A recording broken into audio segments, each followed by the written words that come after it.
ఆళ్లగడ్డ తాలూకా గొడిగనూరు గ్రామంలో భారీ లోడుతో వస్తున్న లారీ రోడ్డు సైడుకున్న చెట్టును ఢీకొనడంతో చెట్టు విరిగి ఇంటి రేకుల మీద పడడంతో రేకులు ఊడిపోయాయి.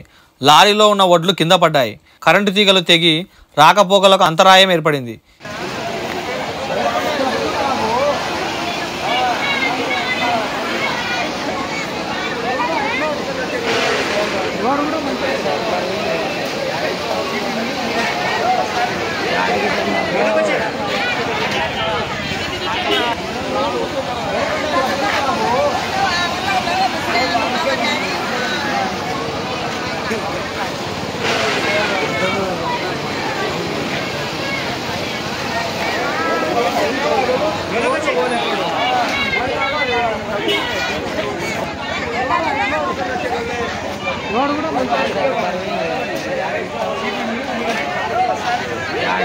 रोड